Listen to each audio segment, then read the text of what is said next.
नमस्कार। उत्तर प्रदेश लाइव देख रहे हैं आप और मैं हूं आपके साथ शमशेर सिंह। यूपी चुनाव में कोई कसर बाकी ना रह जाए, इसलिए प्रधानमंत्री मोदी यूपी विधानसभा चुनाव से पहले लगातार राज्य का तूफानी दौरा कर रहे हैं। यही वजह है कि 18 दिसंबर से लेकर 28 दिसंबर तक उत्तर प्रदेश के विभिन्न इलाकों में उनके 4 और दौरे प्रस्तावित हैं। अगर पीएम मोदी के आगामी कार्यक्रमों पर नजर डालें तो वो सबसे पहले 18 दिसंबर को शाहजहांपुर में गंगा एक्सप्रेसवे की आधारशिला रखेंगे। इसके बाद 21 दिसंबर को प्रधानमंत्री मोदी प्रयागराज में रैली करेंगे, जहां 2.5 लाख महिलाएं इस रैली में शामिल होंगी, ऐसा दावा किया जा रहा है।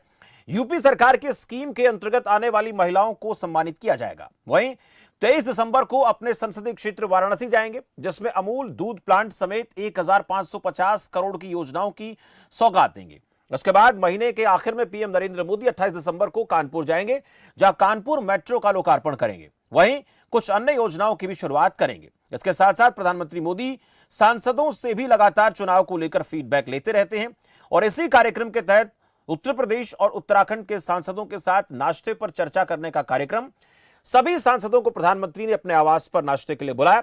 तो एक तरफ सीएम योगी लगातार यूपी में बड़ी बड़ी जनसभाएं कर रहे हैं, वही पीएम मोदी की यूपी में बढ़ती सक्रियता क्या इशारा कर रही है, इस पर चर्चा करना बेहद जरूरी है।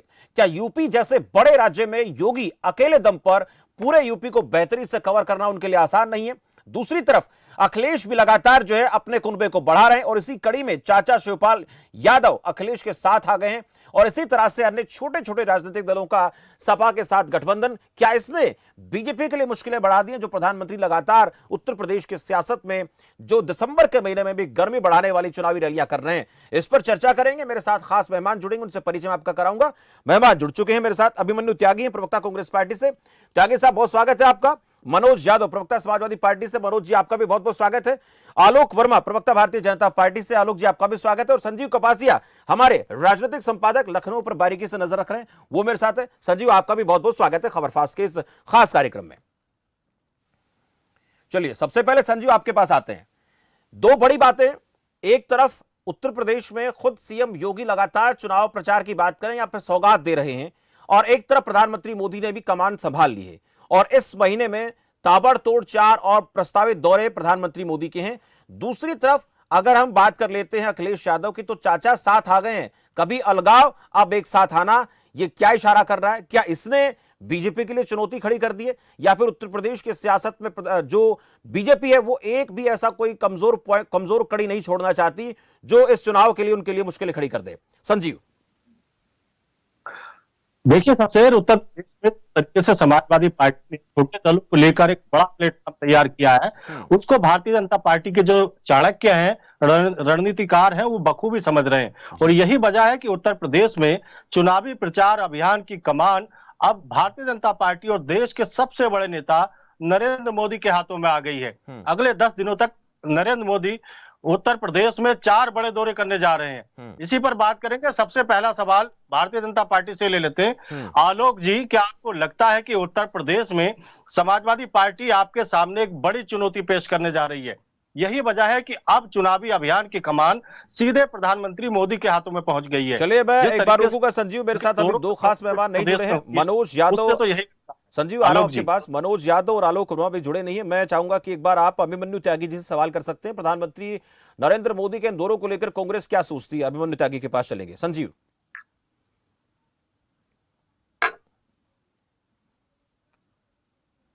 अभिमन्यु जी। जी, दरअसल क्या है, ये प्रधानमंत्री ना होकर प्रचार मंत्री हैं।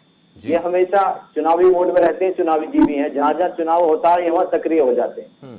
अब ये पर्यटन के तौर पर, पॉलिटिकल टूरिज्म के तौर पर ये उत्तर प्रदेश में आ रहे हैं। इनको डर है कि क्योंकि प्रियंका गांधी जी उत्तर प्रदेश में सक्रिय है, तो अब यहाँ सिर्फ मोदी जी नहीं, इनके सारे जहां जहां भी इनकी सरकारें हैं, इनके मुख्यमंत्री भी यहाँ आ जाएंगे और पूरी यूपी कैबिनेट भी यहाँ शामिल रहेगी। हर जिले में घूमेंगे। खुद अमित शाह भी पश्चिमी यूपी के प्रभारी बन के यहाँ घूम रहे हैं। इनके राष्ट्रीय अध्यक्ष नड्डा जी भी घूम रहे हैं। अब ये गली गली खाक छानते मारते हुए आपको दिखेंगे, लेकिन इनका आधार अब खो चुका है जी। आज जो किसानों ने पश्चिमी उत्तर प्रदेश से इन लोगों को उखाड़ फेंका है, तो दूसरी तरफ बेरोजगारी का आलम इतना बढ़ चुका है कि पूर्वांचल का जो नौजवान पूरे देश भर में नौकरी करता है एमएनसी में, वो इनसे क्रोधित है। जी। जो घर पे पैसा आता था, जो यहाँ नौकरी कर रहे हैं लोग, वो घर में पैसा आना बंद हो गया, तो बच्चे भी परेशान हैं उनके और परिजन भी परेशान है। 300 रुपए का सिलेंडर इन लोगों ने 1000 रुपए का कर दिया। 4 रुपए की बिजली आज 7.5 रुपए की है। चारों ओर से महंगाई बढ़ रही है। 1 रुपए की माचिस की डिब्बी 3 रुपए की है। बंद स्कूलों की इन लोगों ने फीस ली। चारों ओर से महंगाई, जो हाहाकार मची है, लोग हिंदू मुसलमान भारत पाकिस्तान को भूल चुके हैं और रोजी रोटी की बात करने लगे। कांग्रेस पार्टी ने हमेशा देश के हित के लिए नीति बनाई है, इंडस्ट्री लगवाई है जिससे रोजगार बढ़े। जो रेल है, जो हर साल 2.5 लाख नौकरियां देती है, ये रेल को बेच रहे हैं। ऐसा कोई सेक्टर नहीं है उनको बेचा। आज और कल बैंकों का हड़ताल चल रही है। आम पब्लिक भी परेशान है, बैंक के कर्मचारी भी परेशान है। चारों ओर हड़तालें हो रही हैं। ना सरकारी कर्मचारी खुश है, ना जनता खुश है। आज 100 रुपए 120 रुपए किलो टमाटर बिक रहा है। आम पब्लिक के घर में राशन नहीं है, रोजगार नहीं है। 2 साल से सैलरी बढ़ी नहीं है, उल्टा जी, कम सैलरी पे काम चलाना पड़ रहा है। यानी आप ये कहना चाहते हैं अभिमन्यु जी कि इन मसलों पर कांग्रेस पार्टी जो है चुनाव में जाना चाहती है और इसको लेकर आप बीजेपी को घेरना चाहते हैं। बीजेपी के साथ बीजेपी के प्रवक्ता आलोक वर्मा मेरे साथ जुड़े हैं। आलोक जी, बहुत स्वागत है आपका। आलोक जी, सुन पा रहे हैं आप मेरी आवाज?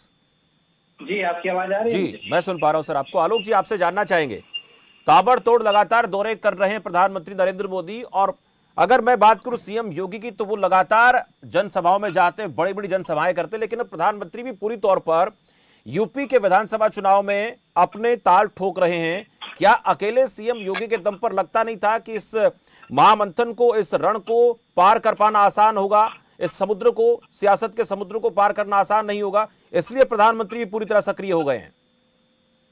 प्रधानमंत्री का क्षेत्र है, निश्चित रूप से काफी चुने जाते हैं और उत्तर प्रदेश से उनका लगाव है। तो मुझे लगता है कि प्रधानमंत्री जी अगर यहाँ पर आ रहे हैं, नड्डा जी यहाँ पे आ रहे हैं, शाह जी यहाँ पर आ रहे हैं, योगी जी यहाँ पर हैं, ये तो बहुत मुश्किल बात नहीं है। मुझे लगता है आप उत्तर प्रदेश में ये देखिए कि भारतीय है क्या।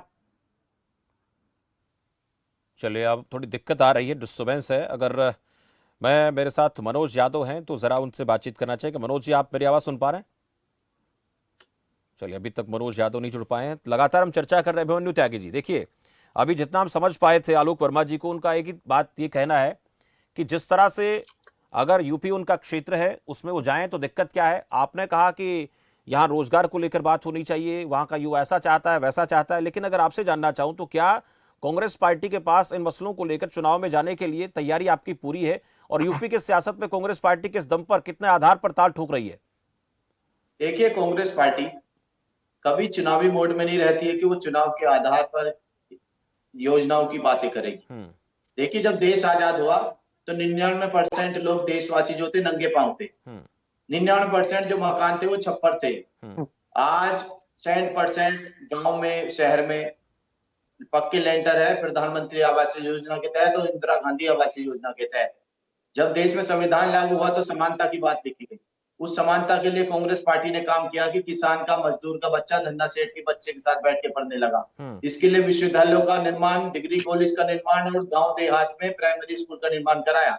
एक दौर था कि जब दस्त से, हैजे से, बुखार से, टीबी से मौतें हो जाती थी। कांग्रेस पार्टी ने हर जिले पे जिला अस्पतालों का निर्माण कराया, गांव-गांव तक सीएचसी अस्पताल पहुंचा दिया। आज 1 रुपए का पर्चा है। रोटी, कपड़ा, मकान की व्यवस्था कराया। ITIM जैसे। ठीक है अभिमन्यु त्यागी जी, लेकिन जाऊंगा आपसे, आपके पास लौटूंगा। इस बीच मेरे साथ आलोक वर्मा जुड़ चुके हैं, प्रवक्ता भारतीय जनता पार्टी से। उनसे पहला सवाल करेंगे, लेकिन आपसे लौटेंगे तो बात करेंगे कि आपने कहा कि हमने ऐसा किया, तो उत्तर प्रदेश की राजनीति में तमाम चीजें आपको लगता है कि काम आएंगी, बात करेंगे। उससे पहले आलोक वर्मा जी, पीएम के दौरे को लेकर हम बात कर रहे थे, आपकी आवाज बीच में कट गई थी, उस बात को जरा पूरा कीजिए। और संजीव कुपासा मेरे साथ लगातार हैं।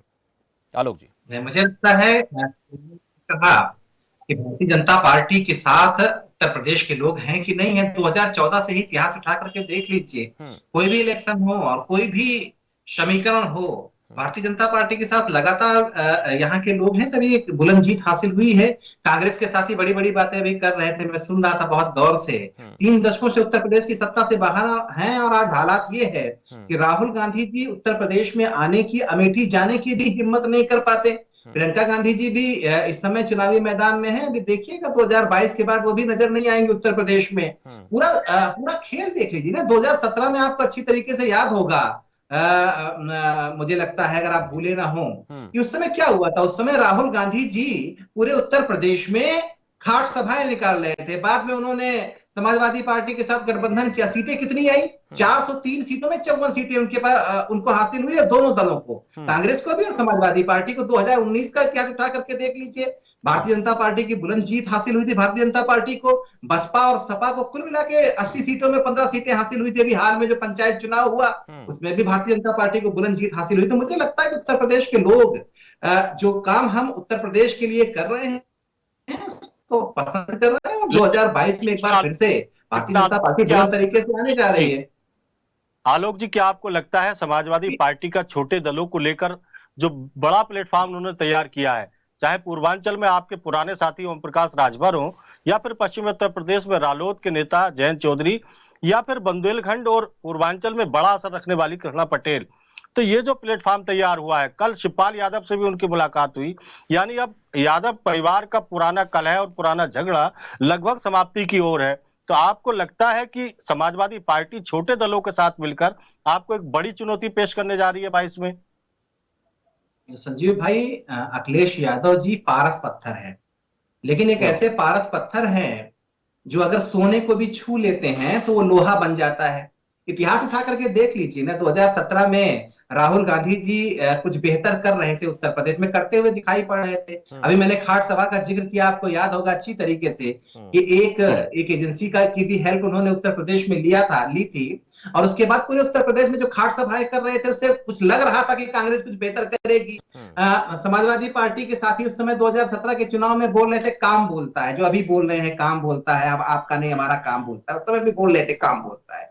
दोनों जब साथ हो गए, उस समय भी आप कह रहे थे कि बहुत शानदार गठबंधन है, लेकिन भारतीय जनता पार्टी ने बुलंद जीत हासिल की, पर 54 सीटों पे दोनों को समेट दिया।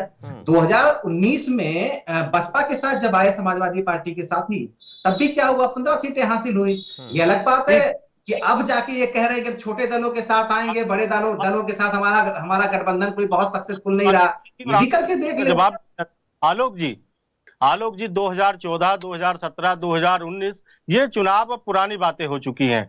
अब जिस तरीके का माहौल उत्तर प्रदेश में बना था, क्या आपको लगता है कि अखिलेश यादव का बयान ये महत्वपूर्ण है? उन्होंने कहा कि कृषि बिल भारतीय जनता पार्टी ने उत्तर प्रदेश में हार के डर से वापस लिए हैं।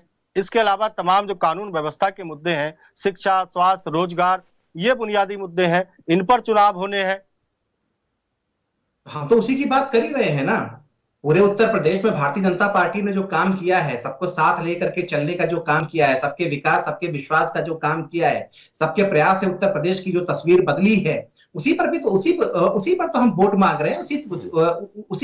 उन्हीं बातों को लेकर के हम उत्तर प्रदेश के लोगों के पास जा रहे हैं। बनारस में हमने क्या काम किया? जो बनारस में हमने वहां की तस्वीर दिखाई, पूरी देश दुनिया ने देखी, उस तस्वीर का जो असर पड़ेगा वो आप भी समझते हैं। अयोध्या में जो हमने वादा किया था वो हमने करके दिखाया। चाहे एक्सप्रेस वे हो, चाहे आप पूर्वांचल एक्सप्रेस वे हो, कभी कोई उस पर ध्यान नहीं देता था, ना अवध के क्षेत्रों में, ना पूर्वी उत्तर प्रदेश पर। लेकिन भारतीय जनता पार्टी ने पूर्वांचल एक्सप्रेस वे बना करके आज एक तरक्की की राह को खोला। इसी तरीके से बुंदेलखंड एक्सप्रेस वे, मुझे लगता है कि 2-4 दिन में उसका भी उद्घाटन हो जाएगा। बुंदेलखंड को समाजवादी पार्टी शासन में किस तरीके से लूटने का काम किया गया था, आप अच्छी तरीके से जानते हैं। गायत्री प्रजापति जो पैसा वहां के बालू खान से कमाते थे, अभिमन्यु त्यागी से लेंगे। अभिमन्यु त्यागी जी, कई सवाल उठे हैं इस चर्चा के दौरान जो आलोक वर्मा जी ने उठाए, जिसमें उन्होंने ये कहा कि राहुल गांधी कुछ अच्छा कर रहे थे। ये क्या इशारा है कांग्रेस पार्टी के लिए? बीजेपी का कुछ अच्छा कर रहे थे, अखिलेश के साथ जाने से जो अच्छा होना था वो नहीं हो पाया। और उसके साथ साथ ये भी कहा कि अखिलेश यादव के साथ संजीव भाई ये अच्छा कर रहे थे, हाँ, अच्छा करते दिख रहे थे। वो एक ही बात है, दिख रहे थे, दिखाई देना अच्छा, मतलब आप ही ने कहा, तो मैंने वही पूछा ना। लोगों को लग रहा था कि समाजवादी पार्टी अच्छा कर रहे थे, अच्छा करते दिख रहे थे, दोनों में कोई खास फर्क नहीं नजर आता मुझे। बालाकी आपकी अलग समझ है। मैं अभिमन्यु त्यागी से पूछना चाहूँ, अभिमन्यु जी ये क्या इशारा है? और दूसरा ये भी जानेंगे आपसे, अब वो पुराने दोस्त फिर आएंगे क्या साथ आपके? देखिए, निसंदेह जो भाजपा के प्रवक्ता जी ने बात कही है वो बात कहीं ना कहीं सही है, लेकिन राजनीति में प्रयोग भी होते हैं। जो कांग्रेस पार्टी का समाजवादी पार्टी से गठबंधन का प्रयोग था वो असफल रहा। कहीं ना कहीं कांग्रेस के बड़े नेता वो परख नहीं पाए कि एंटी इनकम्बेंसी के खिलाफ है। हिंदू मुसलमानों के जो दंगे रहे हैं, 600 से ज्यादा दंगे समाजवादी पार्टी की सरकार में रहे, उसको समझ नहीं पाए लोग। तो उसका दंड क्या था वो कांग्रेस पार्टी को मिला। इसके अलावा जो टिकटों का जो बंटवारा था वो इस तरह से दिया गया टिकट जहां खुद समाजवादी पार्टी बेहद कमजोर थी, तो कांग्रेस पार्टी वहां अपना बेहतर परफॉर्मेंस नहीं दे पाई। अच्छा, अब दूसरी बात करते हैं भारतीय जनता पार्टी। एक बीच छोटा सा आपसे अगर छोटा ये सा हिंदू कमेंट, एक छोटी सी बात त्यागी साहब, आप बात अपनी पूरी करें। अब क्या लग रहा है आप लोगों को? अब तो आपके साथ सपा नहीं है ना, अब क्या दिख रहा है आपको यूपी में? वो पहले चलो मान लेते 2017 में आप लोगों की तरफ से कोई भूल हुई, आप नहीं समझ पाए सपा को, अब तो समझ चुके हैं, अब क्या उम्मीद नजर आती है? देखिए, कांग्रेस पार्टी की सरकार बनने जा रही है उत्तर प्रदेश में। ये कितनी ही दुष्प्रचार करते रहे, कितना ही प्रचार तंत्र ही मजबूत रखें अपना। प्रियंका गांधी जी ने आह्वान किया है लड़की हूं लड़ सकती हूँ, लेकिन भाजपा तो कह रही है आपसे मुंगेरी लाल के सपने हैं। अभिमन्यु जी, भारतीय जनता पार्टी का कहना है कि इस प्रदेश में सबसे ज्यादा लंबा राज मुंगेरी लाल देश में भी सबसे ज्यादा लंबा राज किया है। हमेशा कांग्रेस पार्टी विकास की बात करती है। आप देखिए जिस तरह से हलचल मची हुई है आज लड़की हूं लड़ सकती हूं से, इनके बाहर कुलबुलाहट मच चुकी है इनके मन में। लेकिन वर्तमान में लड़कियां वर्तमान में सोशली और पॉलिटिकल तौर पर एक्टिव है, चाहे वो भाजपा। अरे अभिमन्यु जी, आपके उत्तर प्रदेश में जो कार्यकर्ताओं का संगठन है वो कितना मजबूत है ये जगजाहिर है। उत्तर प्रदेश में आपके पास उत्तर प्रदेश में मात्र 6 विधायक हैं, 1 सांसद हैं, वो भी आपकी राष्ट्रीय अध्यक्षा हैं। तो इतनी सियासी जो आपका दबदबा उत्तर प्रदेश में रहा है सदियों तक, शतकों तक, वो किस तरीके का वापस आ पाएगा?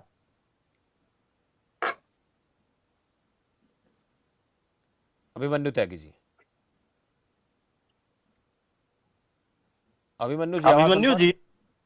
अभिमन्यु जी, हमारा सवाल यह है कि जो दशकों तक आपने उत्तर प्रदेश में शासन किया है कांग्रेस ने, कितना काम उत्तर प्रदेश में उस दौरान हुआ?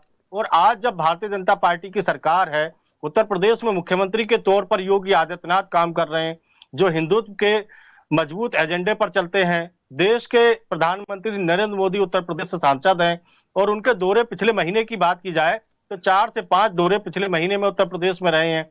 रात्रि प्रवास उन्होंने लखनऊ में किया, बनारस में किया, अब उनके अगले दिनों में 4 दौरे हैं।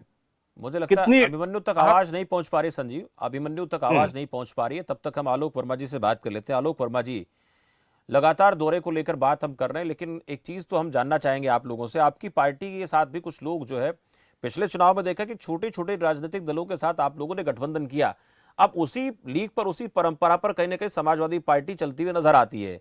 ये छोटे राजनीतिक दल जो है, इनका जो रिजल्ट होता है वो कई बार चुनाव में बड़ा असर दिखाता है। हालांकि उसमें सीटें कौन सी पार्टी के पास कितनी है, इसको लेकर अगर हम बात करें तो अलग विषय है, पर ये चीजें कितना मैटर करती है यूपी की सियासत में, बीजेपी अच्छी समझती है। संजीव भाई, मुझे लगता है कि पानी गंगा में बहुत ज्यादा बह चुका है। 21वीं सदी का उत्तर प्रदेश और विकास का भूखा है। वो जात जमात की राजनीति पे जाने वाला नहीं है, ना उसे पसंद करता है। वो चाहता है कि हर व्यक्ति की आय में बढ़ोतरी हो, लोगों को रोजगार मिले, विकास की बातें हो, सड़क बने, बिजली पानी की व्यवस्था हो। और उसी तरफ भारतीय जनता पार्टी की जो सरकार है वो लगातार काम कर रही है और उसका असर भी आप देख रहे होंगे। उत्तर प्रदेश बदला बदला सा है। अगर आप ईज ऑफ डूइंग बिजनेस में दूसरे नंबर पर हैं आंध्र प्रदेश के बाद, तो निश्चित रूप से कुछ काम हमने किया होगा, इसलिए आज ये गौरव हमको हासिल हुआ है।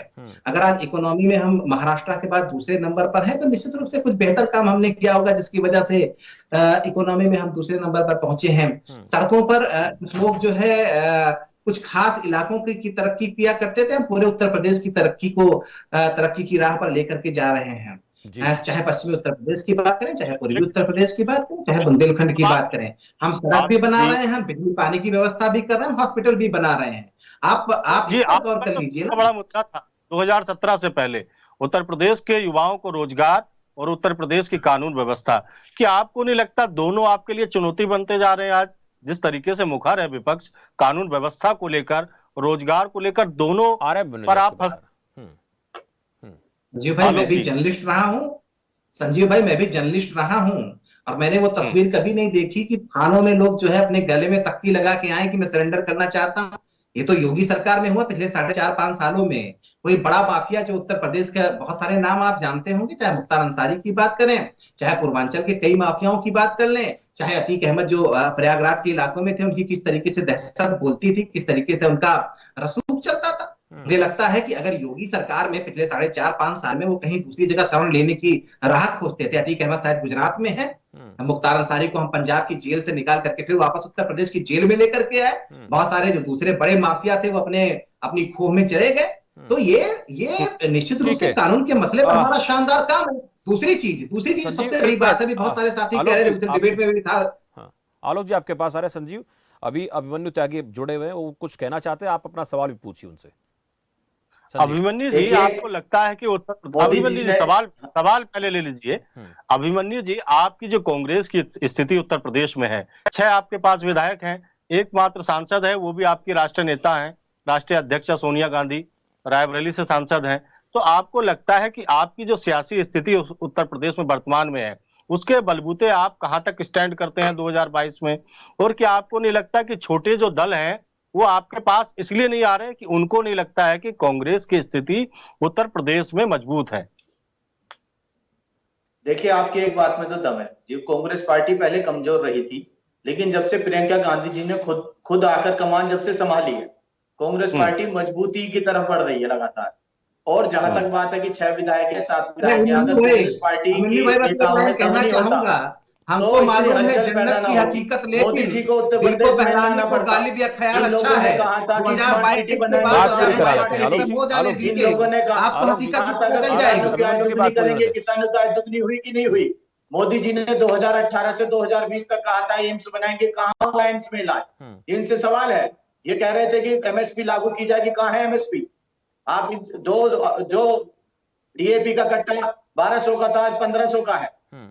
बिल्कुल ऐसी अहम बातें, इस तरह की बातें विपक्ष की तरफ से लगातार की जा रही हैं। जैसे अभिमन्यु बात कर रहे हैं, मुझे रोकना चाहूंगा, अभिमन्यु जी आपको रोकना चाहूंगा, मनोज यादव आपको भी, माफ कीजिए आलोक वर्मा जी आपको भी रोकना चाहूंगा। और बहुत शुक्रिया संजीव आपका, अभिमन्यु जी आपका, आलोक जी आपका भी इस चर्चा में जुड़ने के लिए। यूपी की सियासत में आज हम बात कर रहे थे प्रधानमंत्री नरेंद्र मोदी के दौरों को लेकर। 18 से 28 दिसंबर के बीच पीएम के 4 ताबड़तोड़ दौरे हैं और इन दौरों को लेकर ये चर्चा चल पड़ी है कि क्या यूपी की सियासत, यूपी का जो राजनीतिक इस वक्त समीकरण जो बन रहे हैं, उससे बीजेपी के लिए मुश्किलें खड़ी हो सकती हैं। क्योंकि समाजवादी पार्टी की तरफ से लगातार छोटे राजनीतिक दलों के साथ जो गठबंधन किया जा रहा है, और इसी कड़ी में जो अखिलेश यादव के चाचा शिवपाल यादव हैं, वो भी अखिलेश के साथ खड़े नजर आए। पर दूसरी तरफ भारतीय जनता पार्टी का यह कहना है कि हमने विकास की राजनीति की है, कानून व्यवस्था को पहले से बेहतर किया है और इसी बलबूते हम जो है यूपी का चुनाव लड़ने जा रहे हैं, हम जीतेंगे। और पीएम मोदी का तो अपना गृह क्षेत्र रहा है यूपी, तो वहां वो जाए, इस पर दिक्कत क्या है। कांग्रेस पार्टी की बात करें तो कांग्रेस पार्टी का यह मानना है कि प्रियंका गांधी के आने के बाद उत्तर प्रदेश में कांग्रेस पार्टी मजबूत हुई है। लेकिन अब देखना दिलचस्प होगा कि यहां पर कौन सी पार्टी के किस नेता को और किस तरीके से यूपी के सियासत में लोग जो है अपनी तरफ से मान सम्मान देते हैं। वो वोट के लिहाज से मान सम्मान देते हैं, वो रैलियों के माध्यम से सम्मान देते हैं। ये चीजें भी आने वाले दिनों में देखने को मिलेगी। लेकिन यह जरूर है कि पीएम यूपी पर इस वक्त को ज्यादा ही फोकस किए हुए हैं। फिलहाल इस चर्चा में इतना ही। आप देखते रहिए खबर फास्ट। नमस्कार।